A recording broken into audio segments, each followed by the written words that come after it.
हरे कृष्ण कृष्ण कृष्ण हरे हरे, हरे राम राम राम हरे हरे, हरे कृष्ण कृष्ण कृष्ण हरे हरे। हरे कृष्णा। सभी भक्तों को पंचांग प्रणाम। तो आज की क्लास शुरू करते हैं। सबसे पहले श्रीला प्रभुपाद जी का आज का कोटेशन करेंगे। जगत गुरु श्रील प्रभुपाद की जय। इस युग में मंदिरों के निर्माण की अपेक्षा भक्त बनाना अधिक महत्वपूर्ण है। श्रील प्रभुपाद की जय। अभी हम भगवत गीता करेंगे। भगवत गीता चैप्टर 3 कर्म योग वर्स नंबर 20। भगवत गीता यथारूप की जय। माता जी 10 है, 10 10 20 नहीं है, 10 है। सॉरी सॉरी माता जी, I am very very sorry, मेरे मुंह से 20 निकल गया। तो भगवत गीता चैप्टर 3 कर्म योग वर्स नंबर 10। भगवत गीता यथारूप की जय।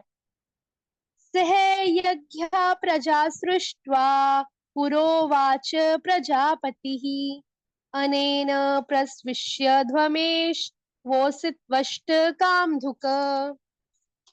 अनुवाद। सृष्टि के प्रारंभ में समस्त प्राणियों के स्वामी यानी प्रजापति ने विष्णु के लिए यज्ञ सहित मनुष्यों तथा देवताओं की संततियों को रचा और उनसे कहा, तुम इस यज्ञ से सुखी रहो, क्योंकि इसके करने से तुम्हें सुख पूर्वक रहने तथा मुक्ति प्राप्त करने के लिए समस्त वांछित वस्तुएं प्राप्त हो सकेंगी। माताजी तात्पर्य। तात्पर्य जगत गुरु शील प्रभुपाद द्वारा शील प्रभुपाद की जय।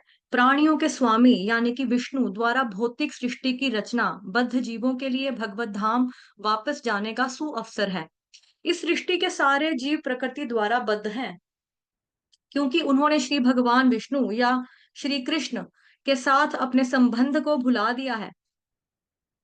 इस शाश्वत संबंध को समझने में वैदिक नियम हमारी सहायता के लिए हैं, जैसे कि श्रीमद् भगवद गीता अध्याय 15 के 15वें श्लोक में कहा गया है, वेदैश्च सर्वैरहमेव वेद्यो।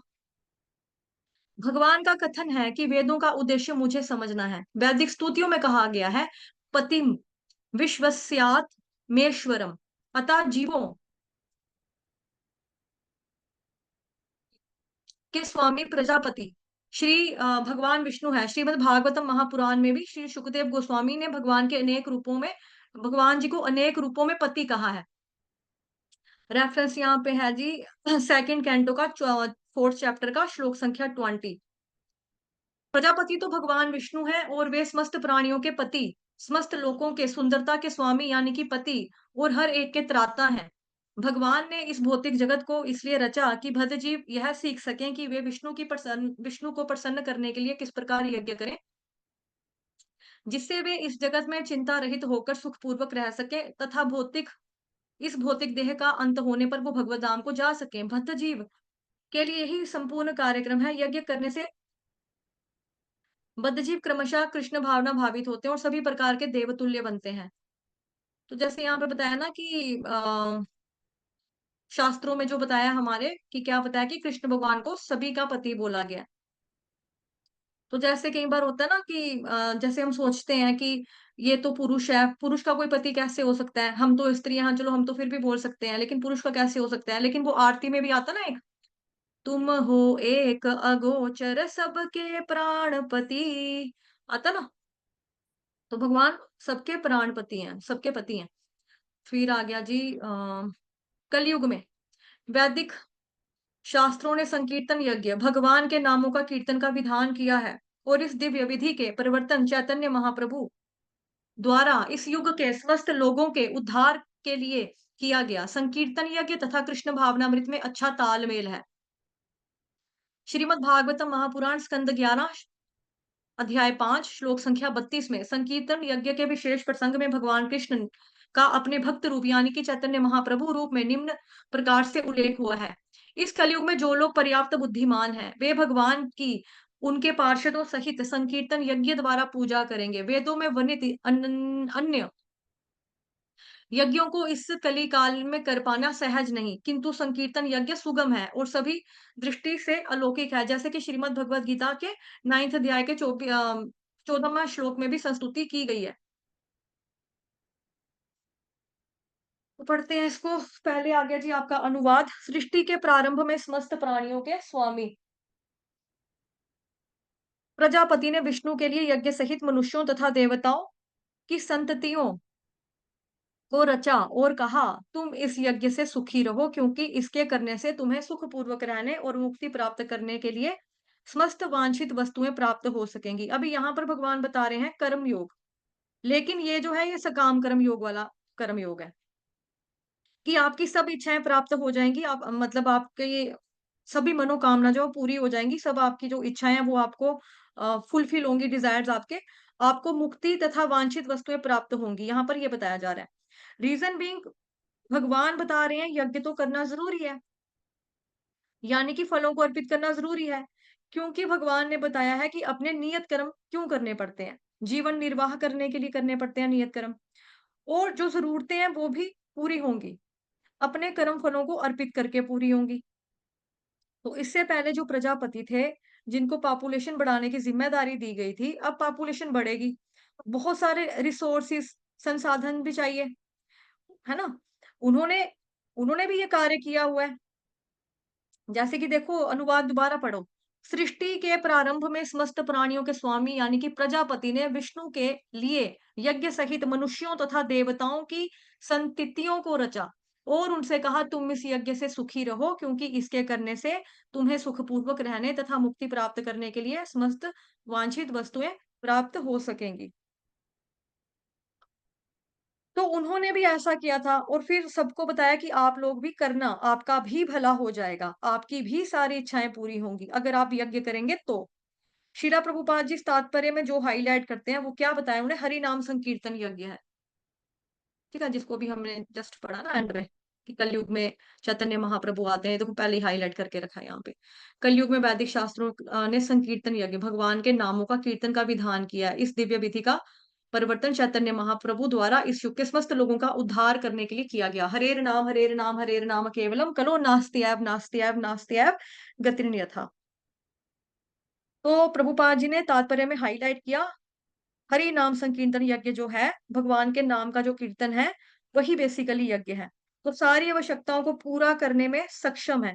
लेकिन फिर भी अगर कोई लेके चले स्वाहा स्वाहा वाला यज्ञ करना है तो या कर सकते हो, लेकिन अल्टीमेटली श्रीला प्रभुपाद जी बार बार तात्पर्य जितने भी हमने पढ़े हैं उसमें भी बार बार हाईलाइट करते हैं कि हरि नाम संकीर्तन यज्ञ, हरि नाम संकीर्तन यज्ञ। कलयुग के अंदर स्वाहा स्वाहा वाला यज्ञ जो है वो भी फल दे सकता है और नहीं भी दे सकता, बहुत मुश्किल है कि दे दे। कारण यहाँ पर आपका जो परफॉर्मर है, जो यज्ञ यज्ञ कर रहा है, वो शुद्ध ब्राह्मण होना चाहिए, उसका मन ब्राह्मण वाला होना चाहिए। साथ ही हवन सामग्री जिनसे स्वाहा स्वाहा कर रहे हैं वो देसी गाय के दूध से होना चाहिए, भैंस मधुसूदन वाले दूध से नहीं होना चाहिए।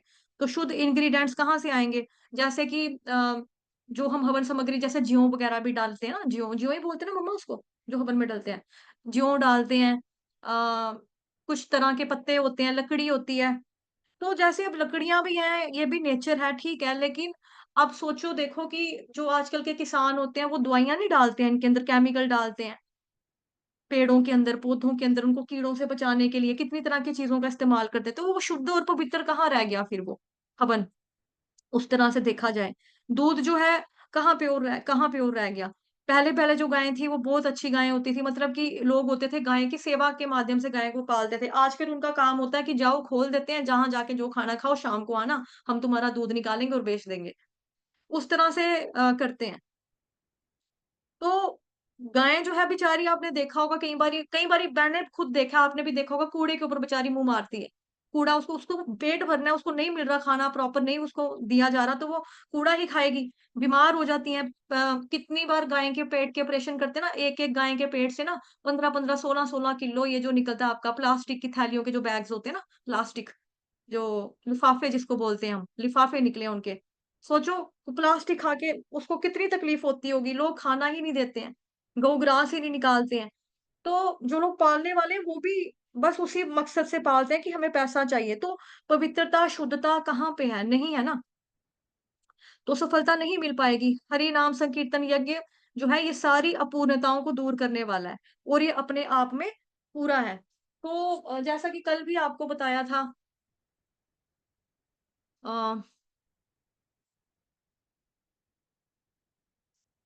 हाँ, कल भी आप लोगों को बताया था जैसे यज्ञ में क्या होता है, आई होप मैं आप लोगों को नज़र आ रही हूँ। ठहरो मैं स्पॉटलाइट कर देती हूँ।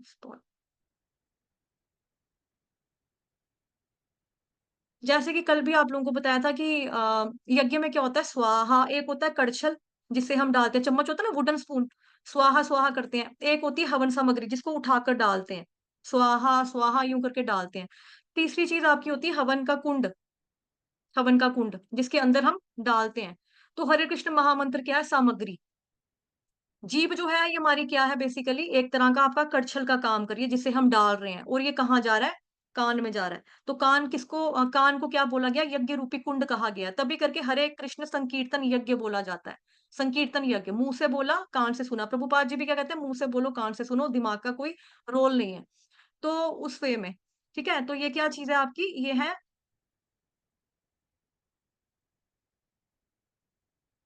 एक सेकेंड।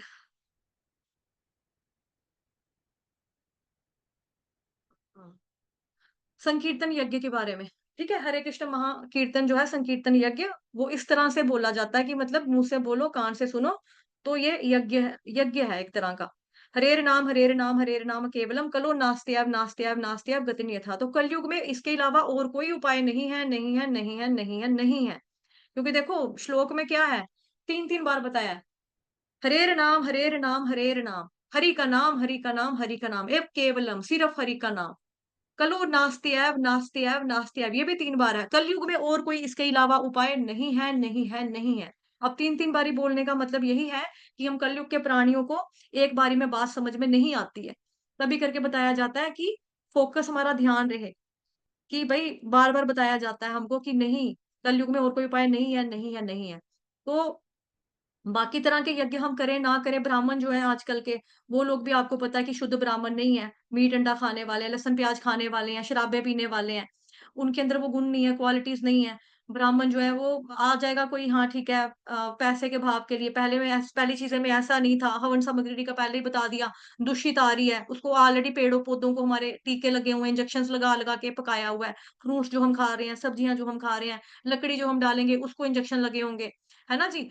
और आपकी जो ज्यों निकल रहा है वहां से, उसको गौ माता जो है उसको बेचारी को पहले खाना वगैरह अच्छे से खिलाते नहीं है, सड़कों के ऊपर उसको फेंक ऐसे ही निकाला होता है, छोड़ा होता है, वो बेचारी लिफाफे लिफूफे खा के अपना पेट भर रही है ना। तो दूध बेचारी जो है कहाँ से देगी, और उसके बाद दूध जो होता है उसमें मिलावट आती है, आजकल हम देखते भी हैं टीवी में कि दूध में किस तरह की मिलावटें होती हैं, मतलब बड़ा कुछ डालते हैं ना। हमारे ही घर में एक दूध आ रहा था हमारे मोहल्ले की दुकान से, तो मम्मा ने दही जमाया ना, तो दही दही ना लेस वाला जम रहा था, मतलब कि लेस समझते हो, जैसे चिकनाहट होती है ना, चिकनाहट, ऐसे ऐसे करके lip lip lip lip lip lip सा दही था। फिर मम्मा ने इनको बोला कि दही ना अच्छा नहीं है, शायद ये दूध ठीक नहीं है। तो फिर अब गांव से हम कहीं से दूर जगह से दूध मंगवा रहे हैं, तो है ही नहीं, चीजें प्योर ही नहीं है। हम लोग सब्जियां जो खा रहे हैं वो अच्छी नहीं है, उनको टीके लगाकर पका रहे हैं, बना रहे हैं। रात को सब्जी जो होती है वो इतना सा होता है, जो भी बैंगन ले लो, घिया ले लो, उसको टीका लगाते हैं, वो सुबह इतना बड़ा हो जाता है कि किलो किलो का बन जाता है। तो फिर हम सोचते हैं वाह इतना बड़ा घिया, ये तो एक ही ले लेंगे, पूरे टब्बर को पूरा हो जाएगा, हमारे पूरी फैमिली खा लेगी। तो बेसिकली ये क्या है, शुद्धता नहीं है, पवित्रता नहीं है इन चीजों में, इसमें खाली पैसे की भूख है। तो और कुछ नहीं, उन्होंने पैसा कमाने के लिए कमाया कर रहे हैं, जो ये टीके लगा रहे हैं, जो किसान लोग हैं, खिलवाड़ कर रहे हैं बेसिकली लोगों की जिंदगी के साथ, ये गलत चीज है ना।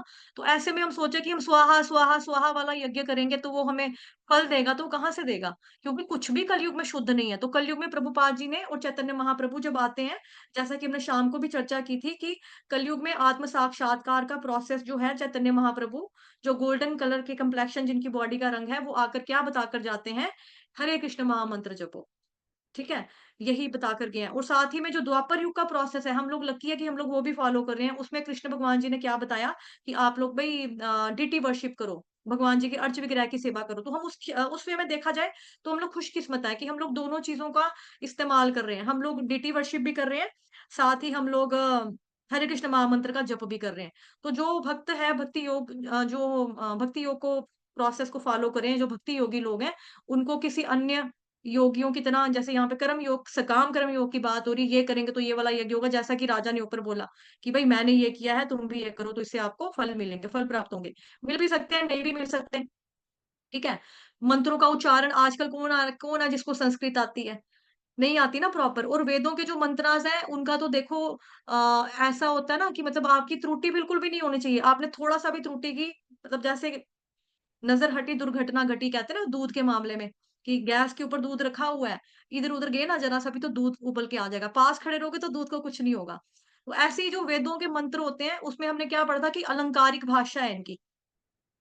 जब हम वेदों के मंत्रास का उच्चारण करना होता है ना, तो बहुत ही शुद्धता के साथ, बहुत ही पवित्रता के साथ, एक भी त्रुटि, छोटी-सी भी ऊ की मात्रा इधर नहीं होनी चाहिए, उधर नहीं होनी चाहिए।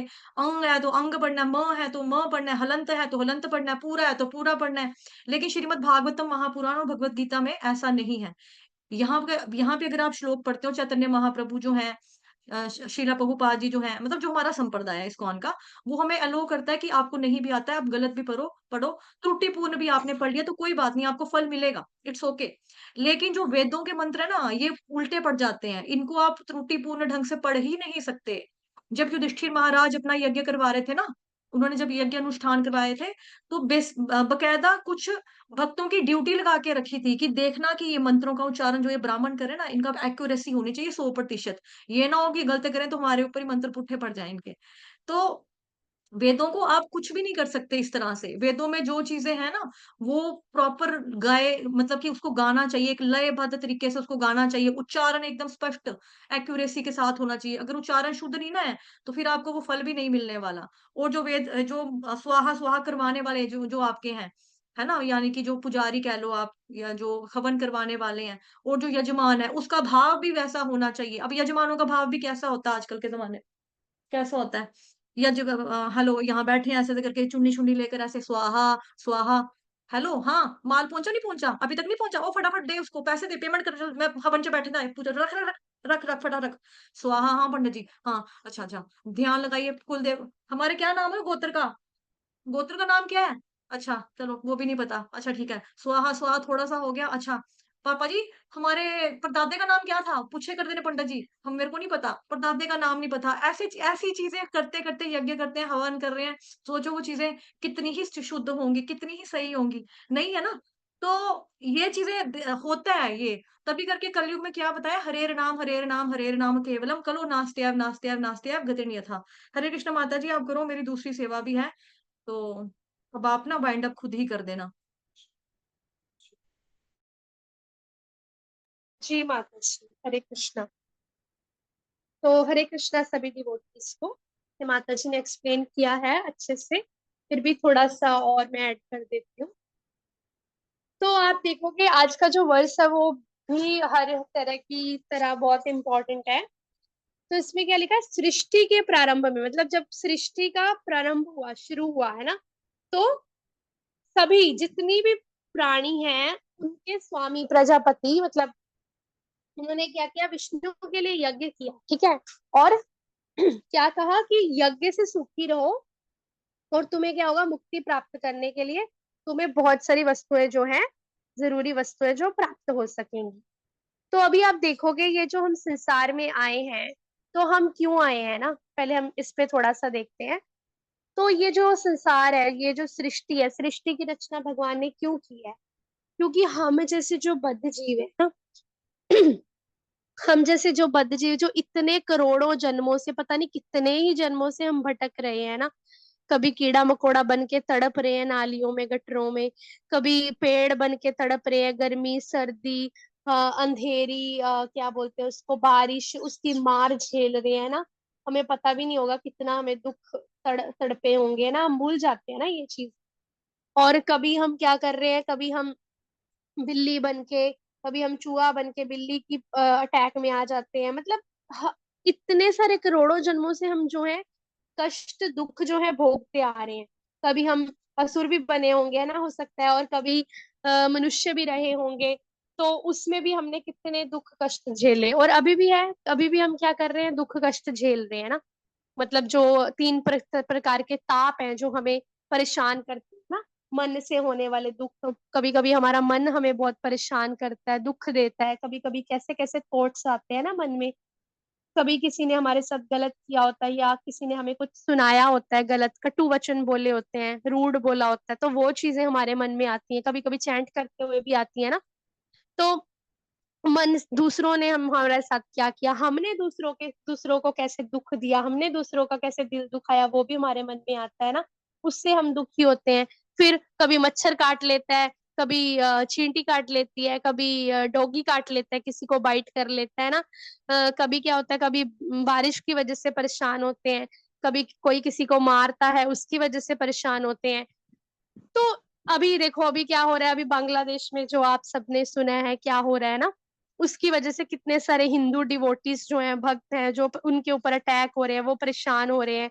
अभी यहाँ चंडीगढ़ में वो आया था, बहुत सारा तबाही आई थी, ठीक है, बादल फट गया था, तो उसमें बहुत सारे लोग गायब हो गए, डूब गए पानी में। तो कितनी सारे दुख हैं ना जीवन में, कितने सारे कष्ट हैं। पर कभी कभी हम क्या करते हैं, हमें कुछ अच्छी चीज मिलती है थोड़ी सी, तो हम भूल जाते हैं अपने दुखों को, कष्टों को। तो ये जो सृष्टि की रचना की है भगवान ने, किस लिए की है? इसलिए नहीं की कि हम मजे करते रहे, है ना, बोले कि कोई बात नहीं, यही सुख है, यही जिंदगी है, यही जीवन है।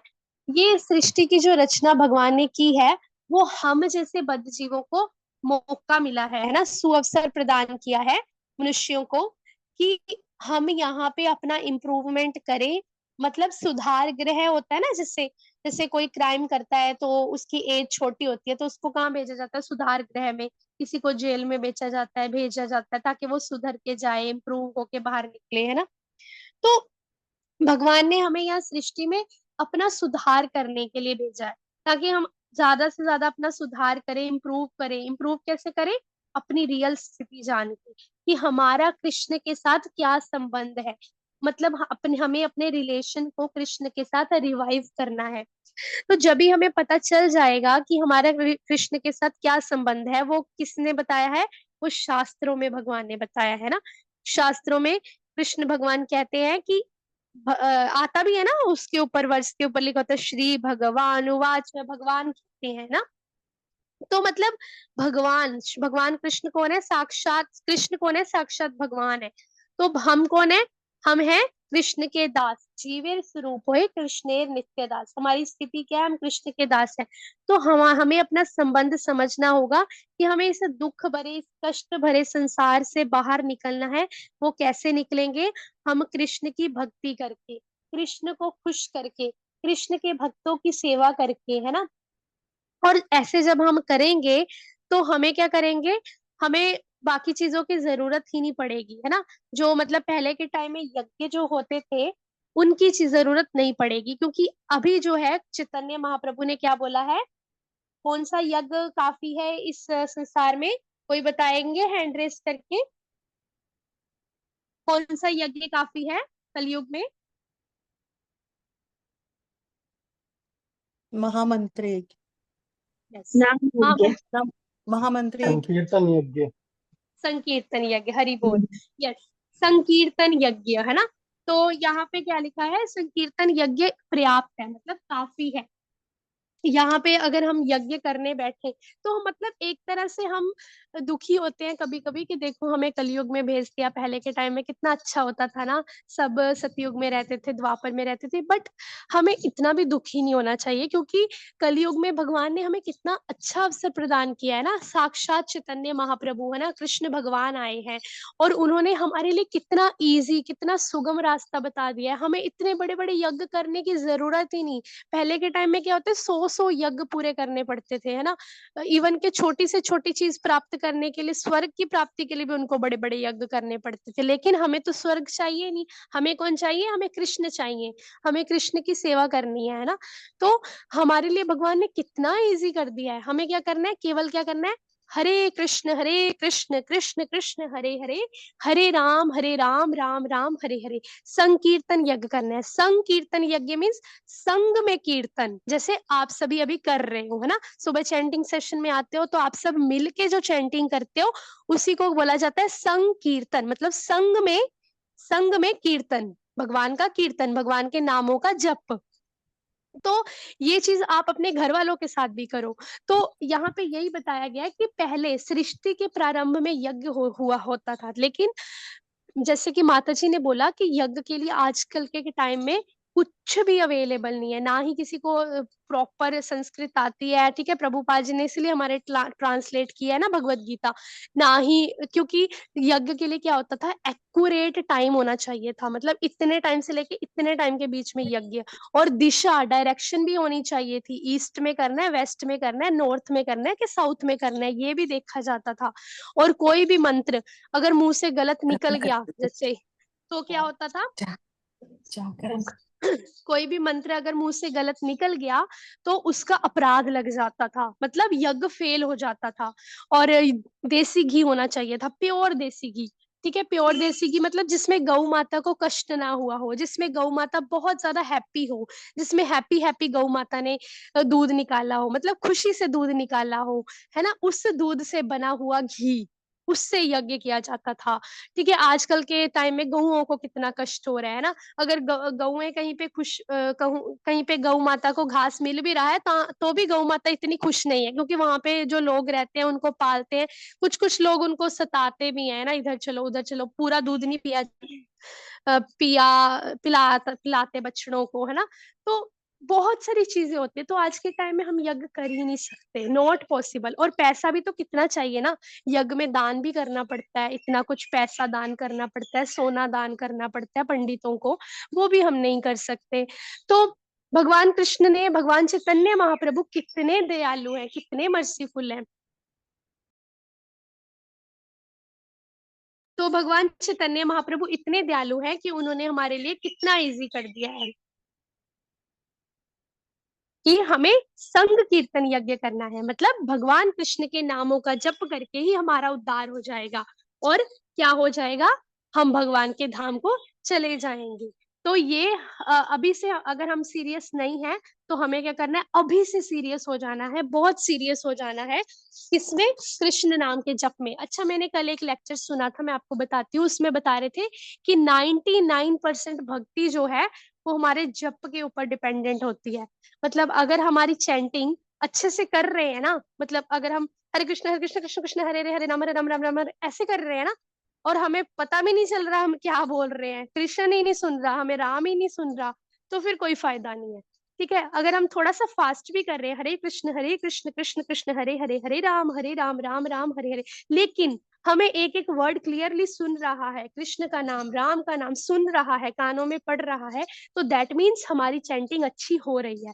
तो आपको इस चीज पे ध्यान देना है, ठीक है, कि 99% भक्ति हमारे 99% भक्ति किस पे निर्भर करती है, हमारी चैंटिंग के ऊपर। तो अपनी चैंटिंग को अभी से सुधारें और संकीर्तन यज्ञ करें, ठीक है। सभी भक्तों के साथ मिलकर करें, अपने घर वालों के साथ मिलकर करें, अपने फ्रेंड्स के साथ, रिलेटिव्स के साथ मिलकर करें, और बाकी किसी यज्ञ की फिर जरूरत नहीं है। तो आज का जो है शिक्षा वो यही है, और इससे ही भगवान जो है हमारा उद्धार करेंगे, मतलब भगवान हमें क्या करेंगे, अपनी सेवा में लगाएंगे। तो हरे कृष्णा सभी भक्तों को पंचांग प्रणाम। तो ठीक है, आज की क्लास यहीं पे रखते हैं।